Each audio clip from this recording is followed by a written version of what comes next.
Assalamualaikum warahmatullahi wabarakatuh. Saya Muhammad Asraf Isyandana, NPM 1903201080. Assalamualaikum warahmatullahi wabarakatuh. Saya Muhammad Novel Nazif, NPM 19 032010096. Nama saya adalah Amalia, NPM 190320176.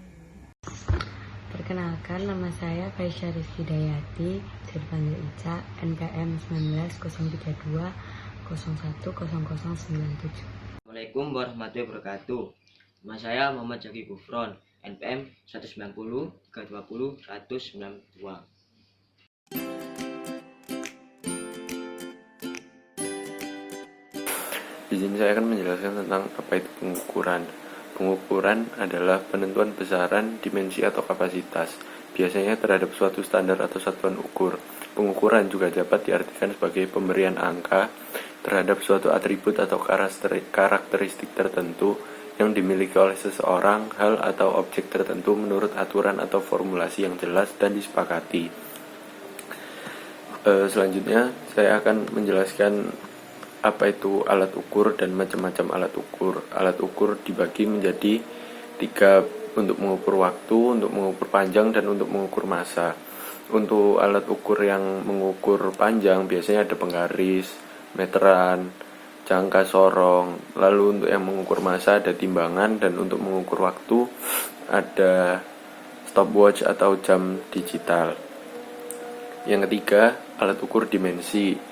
Kurang lebih sama dengan alat ukur yang konvensional seperti biasa, tetapi definisi dari dimensi itu sendiri adalah suatu besaran yang menunjukkan cara besaran itu tersusun dari besaran-besaran pokok.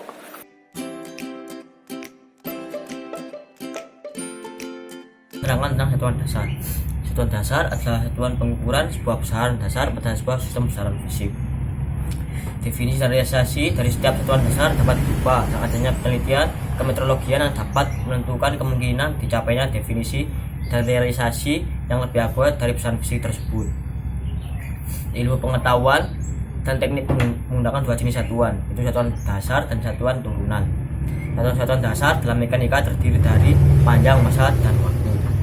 Sistem satuan dasar tersebut selanjutnya dikenal sebagai sistem internasional yang disebut sistem SI. Sistem SI terdiri dari panjang, massa, waktu, kuat arus, temperatur, kuat cahaya, jumlah molekul. Kedua, satuan turunan.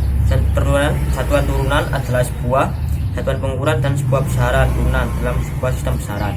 Satuan turunan terdiri dari kecepatan, gaya, ruas, volume, jenis, tekanan, dan usaha.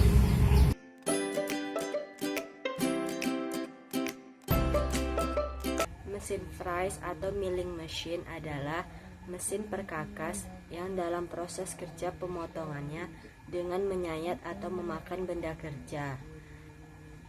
Pisau fries dipasang pada sumbu atau arbor mesin yang didukung oleh alat pendukung arbor.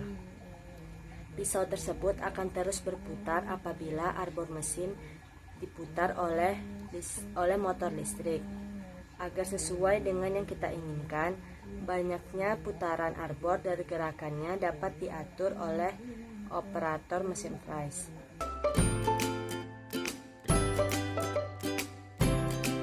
Ini saya akan menjelaskan tentang bagian-bagian dari mesin fries. Yang pertama ada spindle utama. Di dalam spindle itu memiliki 3 bagian. Yang pertama ada vertical spindle, yang kedua ada horizontal spindle, dan yang ketiga ada universal spindle. Terus yang kedua itu ada meja atau table. Nah, meja atau table ini dibagi menjadi 3 bagian juga, bukan 3 jenis. Yang pertama ada fixed table, yang kedua ada swivel table, dan yang ketiga ada compound table. Selanjutnya yang ketiga itu ada motor drive, yang keempat itu ada transmisi, yang kelima ada kni, yang keenam ada kolom atau tiang, yang ketujuh itu ada base atau dasarnya dari mesin, yang ke-8 itu ada kontrol. Nah, ada 2 sistem kontrol, yaitu yang mekanik dan elektrik.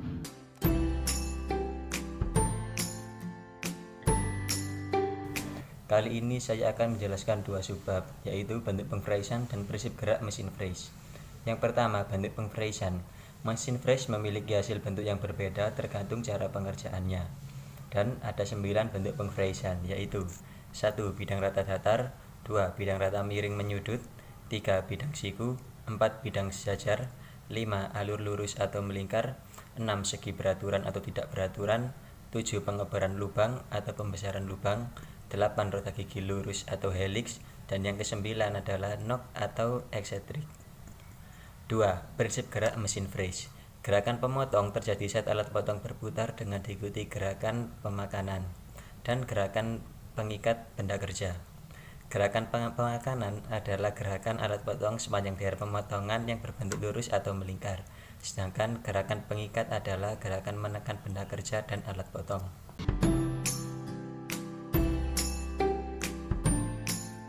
Jenis-jenis mesin fries. Yang pertama adalah mesin fries horizontal. Mesin fries horizontal adalah mesin fries yang poros utamanya sebagai pemutar dan pemegang alat potong pada posisi mendatar. Mesin ini termasuk type knee, namun bentuknya sama dengan mesin fries universal. Perbedaannya adalah bahwa meja kerjanya dilengkapi gerak keempat yang memungkinkan meja untuk berputar horizontal. Biasanya digunakan untuk mengerjakan permukaan datar dan alur. Kedua yaitu mesin fries vertikal. Mesin fries vertikal adalah mesin fries dengan poros utama sebagai pemutar dengan pemegang alat potong dengan posisi tegak. Poros utama mesin fries tegak dipasang pada kepala tegak. Posisi kepala ini dapat dimiringkan ke arah kiri atau kanan, maksimal 60 derajat. Biasanya, mesin ini dapat mengerjakan permukaan bersudut, datar, beralur, berlobang, dan dapat mengerjakan permukaan melingkar atau bulat. Ketiga yaitu mesin fries universal. Mesin fries universal adalah gabungan dari mesin fries horizontal dan mesin fries vertikal. Mesin ini dapat mengerjakan pekerjaan pengefriesan muka, datar, spiral, roda gigi, pengeboran dan reamer serta pembuatan alur luar dan alur dalam. Untuk melaksanakan pekerjaannya, mesin fries dilengkapi dengan peralatan yang mudah digeser, diganti, dan dipindahkan. Peralatan tambahan tersebut berupa meja siku, meja miring, meja putar, dan kepala spindel tegak.